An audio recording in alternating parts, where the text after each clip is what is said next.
UP चुनाव में अब सबकी निगाहें इस बात पर लगी है कि अखिलेश यादव कहां से चुनाव लड़ते हैं और अखिलेश यादव की सीट को लेकर सस्पेंस लगातार बना हुआ है। समाजवादी पार्टी अखिलेश यादव के लिए एक अदद सुरक्षित सीट की तलाश में जुटी है। अखिलेश की जीत तो ज्यादा मुश्किल नहीं होनी चाहिए, लेकिन समाजवादी पार्टी जीत का अंतर और चुनावी संदेश को भी ध्यान में रख रही है।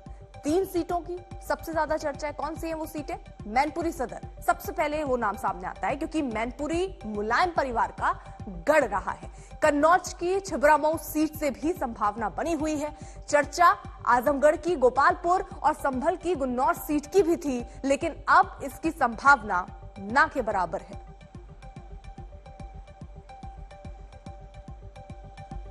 तो ये पहली संभावना, सबसे प्रबल संभावना मैनपुरी सदर के लिए ही नजर आ रही है। गढ़ बताया जाता है समाजवादी पार्टी का। दूसरी संभावना छिबरामऊ कन्नौज में पड़ता है, वहां की दूसरी संभावना नजर आ रही है। तीसरी संभावना गोपालपुर की नजर आ रही है। हालांकि प्रेस कॉन्फ्रेंस जब किया अखिलेश ने, उस समय उन्होंने इसके संकेत दिए थे कि आजमगढ़ की जनता से पूछकर वो आगे फैसला लेने वाले हैं कि उन्हें कहां से चुनाव लड़ना चाहिए। लेकिन सस्पेंस अभी बना हुआ है। इस पर भी सस्पेंस है कि वो चुनाव लड़ेंगे या नहीं लड़ेंगे, और अगर लड़ेंगे तो कौन सी वो सीट होगी जिससे वो चुनाव लड़ने वाले हैं।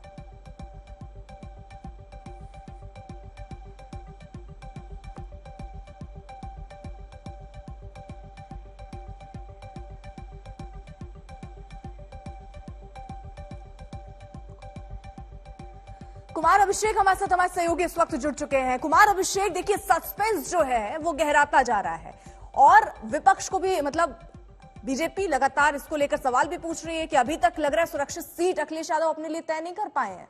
लड़ेंगे भी या नहीं चुनाव?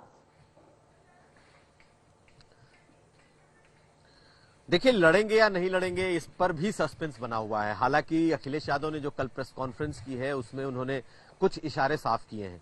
जैसे उन्होंने बातों बातों में इस बात का जिक्र किया कि हो सकता है कि उनका चुनाव योगी आदित्यनाथ के पहले हो जाए, यानी कि मुख्यमंत्री योगी का जो चुनाव है बिल्कुल आखिरी चरण गोरखपुर में है, और उन्होंने एक तरीके से इशारा किया कि हो सकता है उसके पहले हो जाए। तो आजमगढ़ इस वजह से कहा जा रहा है कि शायद अखिलेश यादव आजमगढ़ से चुनाव न लड़े। चर्चा गुन्नौर की भी थी, क्योंकि 2 बार मुलायम सिंह यादव वहां से चुनाव जीत चुके हैं और गुन्नौर यादव बहुल सीट है, संभल की है, पश्चिम की है। लेकिन गुन्नौर से भी समाजवादी पार्टी ने लगभग अपना कैंडिडेट तय कर दिया है। रामखिलाड़ी यादव को टिकट दे रहे हैं, ऐसी चर्चा है।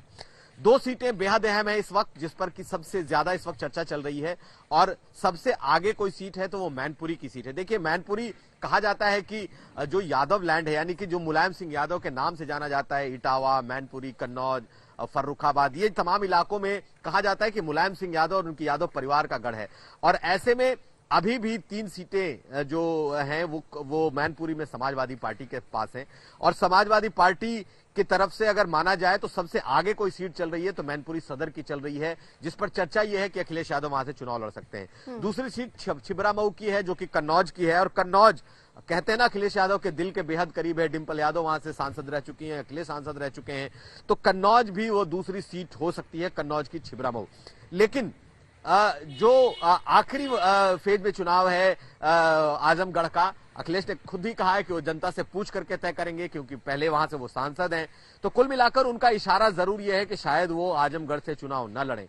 गुन्नौर से भी चुनाव नहीं लड़ेंगे, ये भी लगभग तय है, क्योंकि वहां दूसरा कैंडिडेट तय हुआ है। ऐसे में 2 सीटें बचती हैं जिस पर तमाम नजरें टिकी हुई हैं। एक मैनपुरी की सीट है और दूसरी कन्नौज की छिबरामऊ। ठीक है कुमार अभिषेक, रहिए जरा आप साथ। देखिए, उधर योगी आदित्यनाथ का भी ताबड़तोड़ हमला जारी है। योगी ये कह रहे हैं कि समाजवादी पार्टी अभी से बैकफुट पर है, दूसरी सूची तक अभी तक जारी नहीं कर पाई है। प्रदेश के अंदर उससे पहले वंशवाद और परिवारवाद की जो राजनीति थी, वह न केवल वंशवाद और परिवारवाद को बढ़ावा देकर के प्रदेश के लोगों को का शोषण कर रही थी, यहाँ के गरीबों का, यहाँ के किसानों का, यहाँ के नौजवानों का, बल्कि असुरक्षा का भी एक माहौल प्रदेश के अंदर था। हर तीसरे दिन प्रदेश में एक दंगा होता था। विकास, जब दंगे होंगे, कर्फ्यू लगेगा तो विकास स्वतः ही रुक जाएगा। समाजवादी पार्टी आज बैकफुट पर आ चुकी है अपनी पहली सूची के बाद। अब उनकी हिम्मत नहीं हो पा रही कि अगली सूची वो जारी कर सकें, क्योंकि किसकी करें किसकी न करें। और अगर करते हैं, जिन जैसे पेशेवर माफिया और अपराधियों को इन्होंने पहली सूची में स्थान दिया, अगर ऐसे ही करते हैं तो जनता के सामने उनको मुंह दिखाने की स्थिति नहीं होगी और इस भय से वे लोग उससे काफी दूर दूर तक वे देखने को उनको नहीं। तो आज जाहिर तौर पर एक वो सवाल गूंज रहा होगा जब योगी आदित्यनाथ को लेकर चर्चाएं थी कि वो अयोध्या से लड़ सकते हैं, फिर ऐलान हुआ कि वो गोरखपुर से लड़ेंगे, उसके बाद अखिलेश पीछे नहीं रहे थे, तंज कसा। अब जब ये चर्चाएं गर्म हुई हैं कि अखिलेश यादव इस बार चुनाव लड़ने वाले हैं विधानसभा का, पहली बार जो कि होगा अगर ऐसा होता है, तो वो कौन सी सीट से लड़ेंगे, इसको लेकर संशय की स्थिति बनी हुई। और बीजेपी को बैठे बैठाए एक मुद्दा मिल चुका है तंज कसने के लिए। योगी आदित्यनाथ उसमें पीछे नहीं, उन्होंने सीधे तौर पर कहा, केशव प्रसाद मौर्य ने कल कहा कि अभी तक वो तय ही नहीं कर पाए हैं कि कौन सी सीट उन्हें जिता सकती है, अभी तक ये फैसला नहीं हुआ। वहीं योगी आदित्यनाथ कह रहे हैं कि दूसरी लिस्ट भी अभी तक उनकी सामने नहीं आई है। उधर यूपी में एनडीए की दूसरी लिस्ट का भी इंतजार हो रहा है, लेकिन बीजेपी ने लगता है कि सहयोगी दलों के साथ जो सीट का मसला थोड़ा सा उलझा कहीं ना कहीं लग रहा था, उसको सुलझा लिया है। अपना दल और निषाद पार्टी के नेता ये कह रहे हैं कि एनडीए में सब ठीक है। निषाद पार्टी, भारतीय जनता पार्टी, हम तीनों मिलकर एनडीए गठबंधन के रूप में पूरे प्रदेश में 403 सीटों पर चुनाव लड़ने जा रहे हैं। हमारे सीट डिस्ट्रीब्यूशन की जहां तक बात है, हमारी बातचीत सकारात्मक दिशा में काफी आगे बढ़ चुकी है और मैं इतना ही कहूंगी कि हम पिछली बार से कहीं अधिक सीटों पर चुनाव लड़ने जा रहे हैं। 2022 में भी बेहतरीन और मजबूत सरकार बनने जा रही है एनडीए की, ऐसा मैं आपको आश्वस्त करती हूँ। ये सहयोगी दल है, गठबंधन इसलिए हुआ कि हम लोग 403 पर लड़े और जीत सुनिश्चित करें, और जीत सुनिश्चित करने के लिए हम लोग सहयोगी दल के रूप में आए हैं। भारतीय जनता पार्टी ने जो तय कर रखा है सीट उससे अधिक जिताएंगे और सभी कार्यकर्ताओं, पदाधिकारियों और पार्टी के लोगों को पता है हम कहाँ तैयारी की है, कहाँ जीत है, वो सभी लोग संतुष्ट है, वो अपनी जीत की तैयारी में है और वहाँ भारतीय जनता पार्टी को कोई देने में नहीं। वो रणनीति का विषय है, कहाँ क्या है, और समय आने पर जब जब भी भारतीय जनता पार्टी की लिस्ट जारी होगी उसके साथ निषाद पार्टी की भी लिस्ट जारी होगी और भारतीय जनता पार्टी के साथ निषाद पार्टी मिलकर और अपना दल मिलकर हम लोग 2022 की सरकार बनाएंगे। देखिए, बात हो गई बीजेपी की, कांग्रेस की। जरा कांग्रेस समाजवादी पार्टी की जरा कांग्रेस की बात करते हैं। कांग्रेस की पोस्टर गर्ल और लड़की हूं लड़ सकती हूं कैंपेन का चेहरा रही प्रियंका मौर्य बीजेपी ज्वाइन करने की तैयारी में है। प्रियंका ने कहा कि कांग्रेस ने उनका इस्तेमाल किया और वो राजनीतिक और सामाजिक न्याय की लड़ाई के लिए बीजेपी का दामन थाम रही हैं। उत्तर प्रदेश में कांग्रेस का एक नारा था, लड़की हूं लड़ सकती हूं, और उसके कैंपेन के जो पोस्टर पे महिला थी वो थी प्रियंका मौर्य, हमारे साथ में है। कांग्रेस में थी लेकिन आज हमें बीजेपी में दिखाई दे रही है। आज बीजेपी में दफ्तर में आना कैसे हुआ आपका?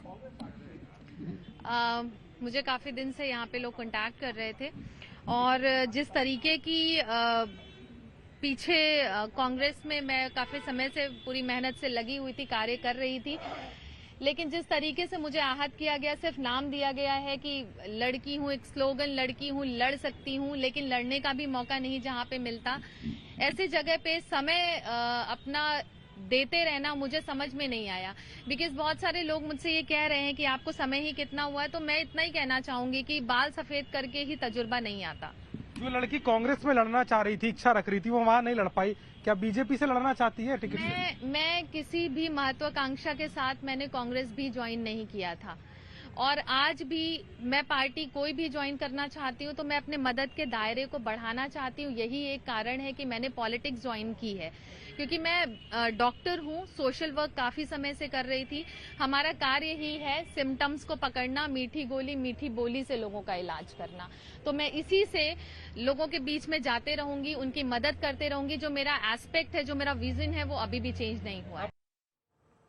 उधर पंजाब में रेत खनन के आरोपियों पर ईडी की छापेमारी पर अब चुनावी मारामारी शुरू हो गई। मुख्यमंत्री चरणजीत सिंह चन्नी के करीबी के घर से 9 करोड़ की ज्यादा नकदी और जेवरात मिले हैं, लेकिन चन्नी कह रहे हैं कि उनके खिलाफ साजिश हो रही है, बदनाम करने की कोशिश हो रही है कि पंजाब को बदनाम करने दी साजिश है।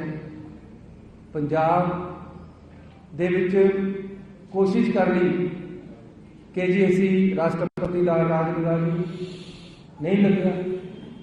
हुण कोशिश की जा रही है कि साडे बंदियां नूं इलैक्शन ना लड़न दिता जाए, उन्होंने परेशान किया जाए। ਉਹਨਾਂ ਦੇ ਰਿਸ਼ਤੇਦਾਰਾਂ ਦੀ ਕਾਰਵਾਈਆਂ ਕਰਕੇ ਉਹਨਾਂ ਨੂੰ ਪਛਾਣ ਕਰੋ, ਨੋਮੀਨੇਸ਼ਨ ਨਾ ਭਰਨ ਦਿਓ। ਇਹ ਕਦ ਤੱਕ ਚੱਲੇਗਾ ਰਾਜਨੀਤੀ ਦੇ ਵਿੱਚ? चरणजीत सिंह चन्नी साहब आम आदमी नहीं, बेईमान आदमी है। मैं चन्नी साहब से पूछना चाहता हूं कि मैंने आपकी पूरी प्रेस कॉन्फ्रेंस सुनी, आपने अभी तक नहीं बताया कि आपके भतीजे के घर से 10 करोड़ नकद कैश कहां से आया, वो कहां से कमाया गया। 56 करोड़ की एंट्रियां जो मिली हैं कहां से मिली? करोड़ों रुपए की गाड़ियां मिली, 21 लाख रुपए का सोना मिला, न जाने कितनी बेशुमार दौलत इन्फोर्समेंट डायरेक्टरेट ने रेड करके जब्त करी है। ये पैसा कहां से आया? 111 दिन पहले तो नहीं था ये पैसा। देश भर में कोरोना की रफ्तार फिर बहुत तेजी से बढ़ती दिख रही है। 24 घंटे में कोरोना के नए केस 3,17,000 को पार कर चुके हैं। महाराष्ट्र में फिर सबसे ज्यादा केस सामने आए हैं। कर्नाटक, केरल और गुजरात में भी आंकड़े अब डरा रहे हैं। तो जहां एक तरफ ये लग रहा था कि क्या वो राज्य जहां पर पीक हो गई वहां अब केसेस नहीं बढ़ेंगे, क्योंकि ऐसा अनुमान जताया जा रहा था कि पीक गुजर चुका है, लेकिन जो आंकड़े अब बढ़ रहे हैं जाहिर तौर पर एक बार फिर से चिंता बढ़ा रहे हैं। देश में कोरोना के अगर नए केस आप देखिए तो 3 लाख के ऊपर ये नए केस हो गए हैं। 491 लोगों की मौत 24 घंटे में हुई है। राज्य के हिसाब से भी हम आपको दिखा रहे हैं जहां पर 10,000 से ऊपर केसेस हैं। महाराष्ट्र, कर्नाटक, केरल, तमिलनाडु और गुजरात, ये तस्वीर हम आपको दिखा रहे हैं जहां पर देखिए नए केस जो हैं वो फिर से डराने शुरू कर रहे हैं। उत्तर प्रदेश, दिल्ली, ओडिशा, पश्चिम बंगाल और आंध्र प्रदेश, ये तस्वीरें आप ये जानने के लिए काफी हैं कि कोरोना का खतरा अभी टला नहीं है।